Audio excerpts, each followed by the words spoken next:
Empire are champions of the AUDL again. For Charlie Hoppus and Anthony Nunez to get to the mountaintop, no one can ever take it away from you. You know, we had a lot to prove. We lost last year, and that left a bitter taste in our mouth for sure. Obviously, there are a lot of really talented teams in the division. We've believed that we are as good as we think we are. It's easy to maintain culture when you're winning. That's the reality. I'm really confident in the group that we have. I feel like we've just kept getting better and better and better. Grinding, hustling, practice, day one until they take us off the field. We are sticking to the script of those 39 players and 2 coaches in the huddle are what matters and wherever people think we stand.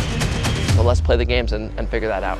Floater, McDonald blocks it away from Oscar.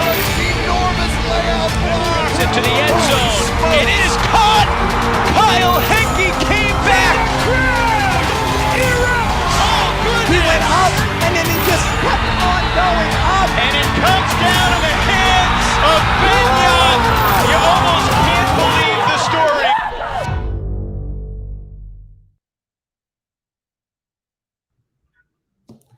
Hi everyone, welcome to a very special first ever live swing pass. We are just a few minutes away from the beginning of Divisional Championship Weekend on AUDL TV. Tonight we've got the South Division featuring Austin and Atlanta, and then followed up in the middle of that with the West Division Championship game as LA gets set to face off against Salt Lake. Hi everyone, I am Adam Ruffner, joined as always by Daniel Cohen. We welcome you again to a bit of an experiment here. We're going to be doing our first ever live pregame event. We couldn't be more excited to have you with us. We will be talking a little bit more about the 2 matchups here tonight, as well as possibly getting into a little bit of Q&A if we have enough people on the chat.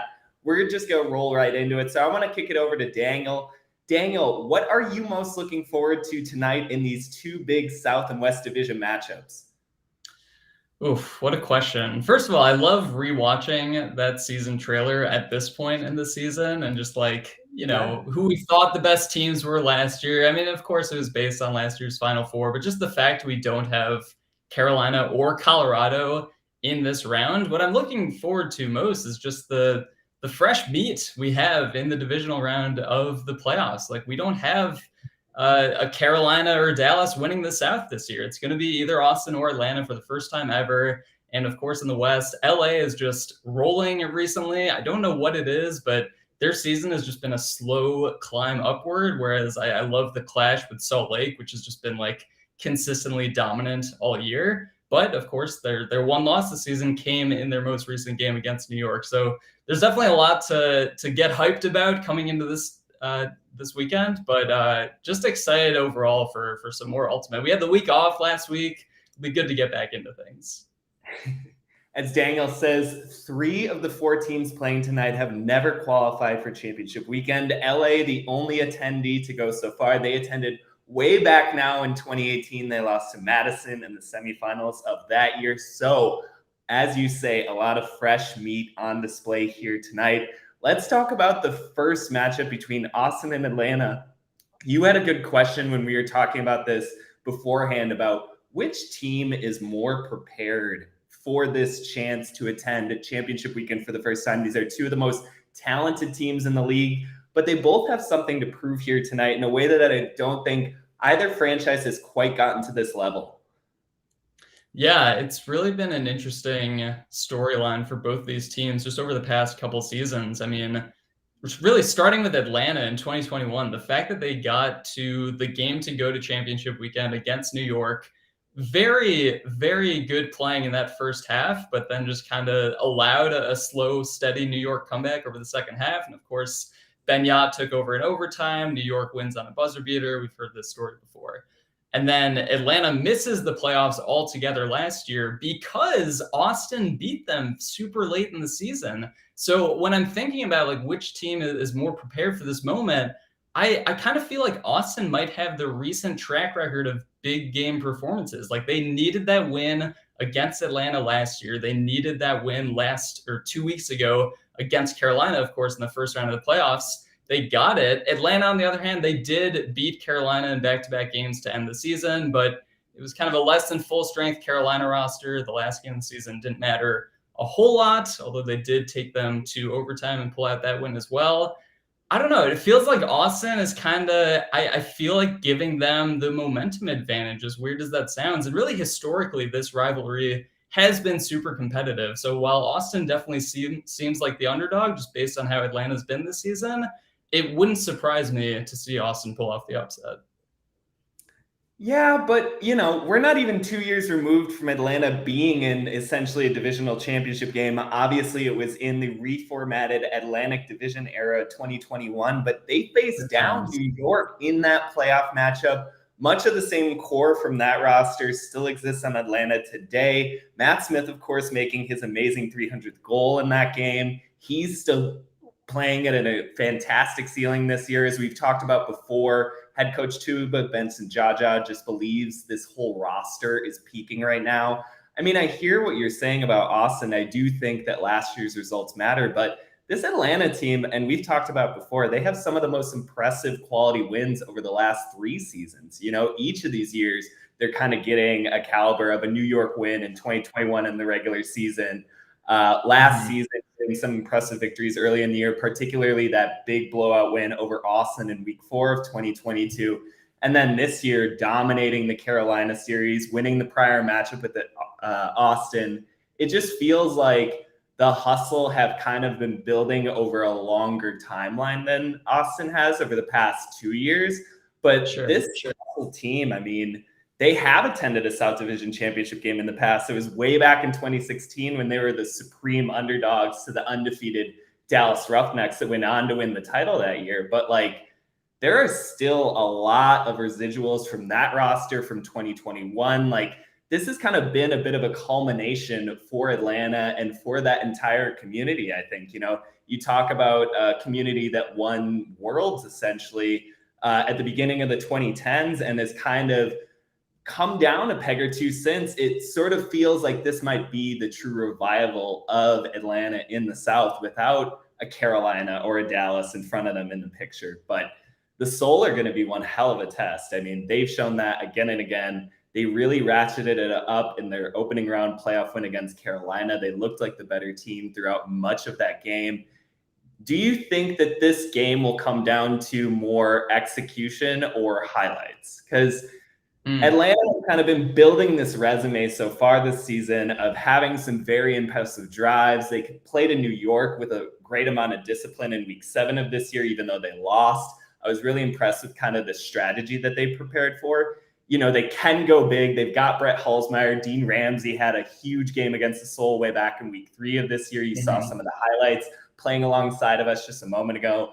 But their bread and butter this year is execution, is not turning the disc over. And yet on the other side, you have the Soul team that just sort of feeds off of the fireworks show of the Kyle Henke, the Evan Swiatek, big bodacious plays. Which one of those forces do you think wins out? Because I think Atlanta can be baited a little bit into a huck or go home game. That's kind of the way I'm leaning to. Austin just has this ability to make their opponents want to shoot with them. And part of it is just the volume of their hucks this year. I think they're either a top 5 or maybe just outside the top 5 this year in hucks per game. Atlanta is up there, but like you said, Atlanta has shifted pretty dramatically from that huck forward identity that they've built up over the past few years. They are very capable of playing smart possession ball, not rushing possessions. But if Austin does land some of those shots, I think Atlanta has those playmakers that are going to want to answer and are fully capable of answering with highlights of their own. So to answer the initial question, I do think it's going to be highlight driven. I'm hoping that it's highlight driven. I want to go back to the initial question about preparedness for this game. Do you think there's any element of too much pressure on Atlanta for this game because they're coming in as the favorites, because they're the home team? Is it almost beneficial to be the underdog in this specific matchup where neither team has been to championship weekend before? Is Austin going to kind of come in with a nothing to lose attitude, and can that work to their advantage, do you think? Yeah, and we talked about that yesterday on a normal Swing Pass preview episode where Kyle Henke had mentioned to Evan Lepler after their first round win that they're just essentially playing with house money, that they've now gotten that kind of feeder victory that is so important to the Soul's kind of energy and momentum and motivation. And now it's just kind of a little bit downhill. You know, they've gotten a playoff win, which is not what they got last year. So technically they've already kind of upped themselves over the really impressive 2022 season that saw Austin became a true contender in this league. And so I think that they just continue to see things in terms of their own point of view. And I think that that's really built from the inside and what you've seen Austin in the Revolution, right? I mean, this is a team that was a little brother to Dallas at the beginning of the 2021 season. I mean, I got my power rankings completely flipped on its head at the beginning of that year because I had Dallas #1 and Austin way down in the cellar. And they've continually built from that kind of power from within stance. I don't think that they get too intimidated. I guess I don't see this so much as Atlanta being too nervous. I see it more as Austin doesn't really have nerves yet. They're still kind of a young enough team and self-confident enough where they're just going to succeed on what they know how to do. And I don't know. I have a lot of faith in them to just go out there and kind of perform. Now, that can lead to, I think, some lack of discipline. And I think we saw that in the first meeting between these two teams where Austin tried some of their bigger plays downfield and it just didn't work out so well for them. Atlanta was able to take advantage of some break scores in transition. But, you know, 2-3 months now later on, you know, this Seoul team is going to be a little bit more in rhythm. You could clearly see that against Carolina. They've kind of knocked a big giant out of the playoffs themselves now, and it's kind of up for Atlanta to prove themselves. I'm talking myself now into in line. You got to play both sides. I have a little bit nervous because it is kind of like Austin has a quality playoff win this year. Atlanta doesn't yet. Yeah. So Atlanta's kind of put up to test. I don't know. Take it away from me. I'm thinking back to like highlights versus, I don't know, more boring offense. We'll put it that way. I do think the game gets a lot more interesting if it does come down to more possession-based drives. Like if Austin somehow cleans up their act and doesn't have 5+ Huck turnovers just from a pure volume standpoint, I don't doubt their ability to trade scores with Atlanta if their offense is clicking. I almost kind of favor Atlanta more if Austin is playing their normal loose style, because we haven't really seen. First of all, it's not a given that Atlanta gets sucked into that same mindset of just taking shots. Like I do think overall they're going to be more disciplined than Austin, but it is going to be interesting because Atlanta is very capable of their own highlights as well. Well, we are just over 15 minutes away from the start of that South Division battle, so we should switch over to the other game tonight, the West Division Championship game between LA and Salt Lake. Salt Lake has claimed the first 2 matchups so far in 2023 over the Aviators, but in their most recent battle in Week 10, Aviators stuck around throughout the second half of that game. Lucas Ambrose coming up with 3 blocks. The rest of that Aviators defense playing like they have the whole second half of the season at an elevated level, making a lot of plays and kind of keeping them in the competitive seat in most of their games. What do you think is the give point tonight between Salt Lake and the Aviators? Aviators are this team that almost feels a bit of destiny at this moment. The whole hullabaloo around the stars that they've added have kind of converged into this true triumph at exactly the right time for them. And yet they've got to face what has to be considered the runaway number 2 team all season in Salt Lake, who's put down everyone that's been faced in front of them except for the reigning champion Empire. So is this another game where highlights or discipline win out? Do you think LA can make this a little bit more muddy and in their favor? Or do you think the Shred make this into a track meet and just let their athletes and execution carry them into their first championship weekend appearance? I just think it's so hard to make it like a muddy game against the Salt Lake offense, right? Like I don't know. New York barely did it. New York needed like all of the New York defensive pressure strategy knowledge that they have in order to begin to crack at times the Shred offense. Right. And they kind of like built a small lead early. Like they kind of got a few breaks early in the game that allowed them to just kind of keep that cushion throughout. And I think like, I don't know. I mean, the spotlight's going to be on LA's defense, right? Like it can't just be Lucas Ambrose. Obviously they have other playmakers defensively. Jason Valley is returning to the D-line, presumably for this game. And they have a lot of guys that have just kind of steadily improved and evolved throughout the season. but it's still just such a tough ask when you're going against literally the #1 most efficient offense in the league this year. And like you said, the fact that they looked so good against New York, it's just, you kind of throw your hands up and it's like, which defense in the league can actually limit the Salt Lake offense? And I don't know. Sorry to LA, but I just don't think it's them. And yet at the same time, they were able to crack into Colorado's rhythm. I mean, I don't think that I expected LA to be that good against the Summit, although the Summit have had their offensive struggles all year. Yeah, Colorado looks bad. Sorry, go ahead. Colorado did not look good.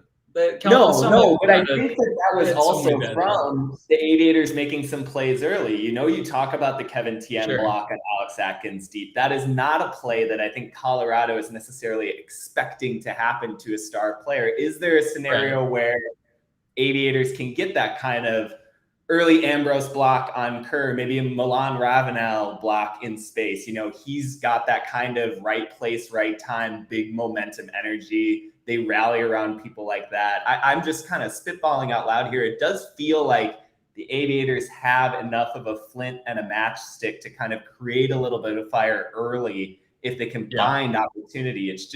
It's so hard, especially when the Shred are going to be invigorated by an expected 2,000 plus home crowd again at Zions Bank Stadium. And they've just shown to be a team, not only this year, but going back to the beginning of last year. I mean, they play up at that venue. It really, really supercharges them into this extra beast. And I think that LA did a great job of challenging them in their last matchup, but I wonder, will that hold true now again at home? Because now we're watching these highlights from the first matchup of this season, and you can see Salt Lake up 21-11 in the second half. It's a completely different story when they're rocking and rolling with all those Shred heads behind them.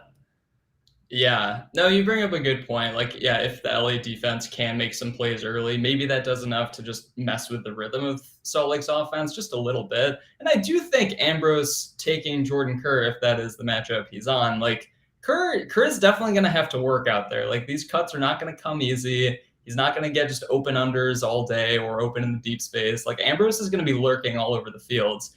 The thing is that LA hasn't really come out of the gate firing, right? It was Colorado that had a 3-goal lead, late in the second quarter, early third quarter, but it was the LA closing out that game. And also against Oakland, I forgot how much Oakland was up, but again, it was kind of a slow second half comeback for LA, the past 2 impressive wins they've had.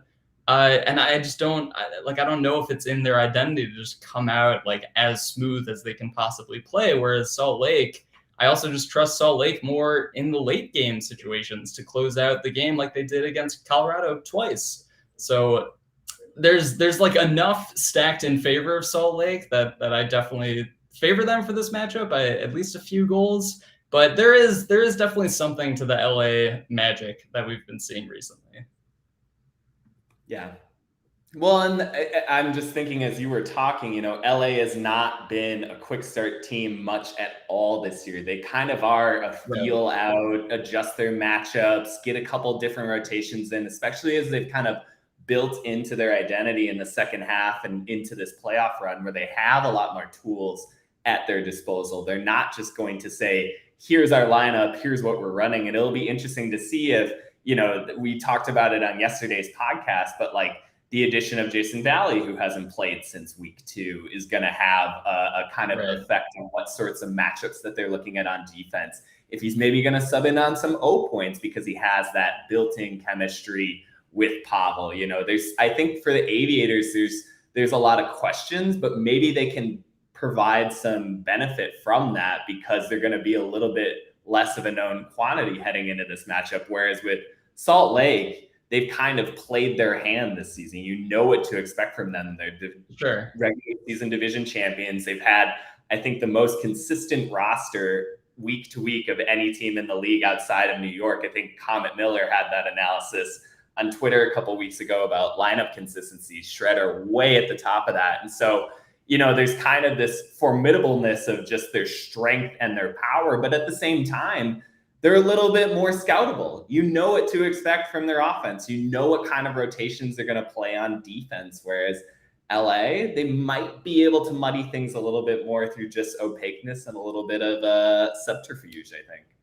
Yeah, no, I could see that. Do you feel like this is going to be a game when it comes to the stars on both sides? Obviously, you got Pavel, you got Sean McDougal that are probably the two MVP finalists, if we want to call them, this year in the AUDL. Jordan Kerr on the other side. Is this going to be like a star-driven game, and do you see these guys like taking over late in the game, or is this going to be more of like a depth spread out attack? It's interesting, right? Because I think you can't deny what a primary force Pavel was for the offensive successes in the second half of the opening round playoff win for LA. And yet at the same time, if you were to just ask me like who I thought kind of contributed most to their win, it was quote unquote the other guys, these non-necessary like pillar player stars that we elevate up on a pedestal, but the Kevin Tiens, the Mitchell Steiners, the kind of glue pieces. Sam Cook, I think, finished without a turnover on the night and was just kind of anywhere they needed him to be. And you just look back at the kind of blueprint for their success, and it was those kind of role players beating out Colorado's similar positional availability. And so I wonder if LA can have a little bit of success again in that way, or if they need to lean on stars, because as we've talked about a few times this season, one of the ways in which Salt Lake has so much improved this year has been going away from their star focus on which they centered their attack in Jordan Kerr in 2022. They've become so much more balanced. You see so much more of these Jace Dunabile continuation throws that just blow our heads every time because of how spot on he is as a thrower this season as compared to what we saw last year. There's just been so much more development from the shred. And so they've been able to beat teams in the West consistently this year because of their complete involvement, because of all the contributions. So I think that that's going to be a little bit more of where the give point will be. Obviously, the stars are going to come out and shine in this game. I have no doubt that, the Grant Lindsay, Jacob Miller, Jordan Kerr, Dunabile, kind of Kyle Weinberg, captainship of the shred is going to come out and have big games. Sean Cannell too. But I think just as much LA is going to have the same thing. And so I think where the real tack is going to cross is LA going to get those same kind of contributions from the Tiens, Ravenels, the sort of like little bit lower in the rotation players versus Salt Lake, who seems to get, a Hoffman brother flying around for 3 blocks in a game like this, like Johnny Hoffman did back in week 10 for LA, or a big Will Selfridge game or something like that. I'm interested to see what those other players are going to contribute tonight. Yeah, no, for sure. From a star perspective, though, who would you rather have in the red zone, Pavel or Kerr? Oh man, that's like one of the most true toss-up questions. I think if you're just going data-driven, it has to be Pavel. I mean, I don't know that anyone in this league has anywhere close to the number of red zone scores that he has at this point. And yet at the same time, if you're looking at kind of the highlights of this season, Kerr doesn't huck anymore. He's kind of eliminated a lot of the long ball from his game. Where he racks up scores? In the red zone, just carving apart defenses. I mean, if you even go back to that week 4 win at home that they had, it's a lot of Kerr throwing these pillow soft, cross-blading passes that just settle into a receiver's hands. I mean, I'm just talking out loud to myself at this point. I think I'll go with Pavel just from pure experience and having been there before, but you can't go wrong to choose Jordan Kerr for your red zone option. It's funny when I think of either of them just like holding the disc in the red zone, I'm more confident that the next throw is going to be an assist when it's in Kerr's hands, but I'm like equally confident that Pavel is just going to like swing it enough and like take as many throws as needed to get the disc in the end zone eventually. So like Kerr, I would say is like a better quick scorer in the red zone, but if you're trying to bleed clock late game situation, I would take Pavel. So there's my nuanced answer. All right, let's wrap up this episode. We're just a couple moments away from the beginning of the South Division game over on AUDL TV. If you need to jump over there, please do. But let's just give our final picks for tonight. In the South Division game, I'm going to take Atlanta by 2 goals. I think like a 21-19 win. And then in the West Division final, I'm thinking more of like a 22-17 Salt Lake wire-to-wire hold as they get set to prepare for a big championship weekend splash? Okay, I like those. I'm going to say, I hate to just agree with both the picks, but I'm going to disagree on the score predictions. So I do think Atlanta is going to beat Austin. I would say it's going to be like 22-19 Atlanta, and then Salt Lake is going to win 26-19 over LA. I think this is a Salt Lake putting their foot down and coming away with the 7-goal win type of game.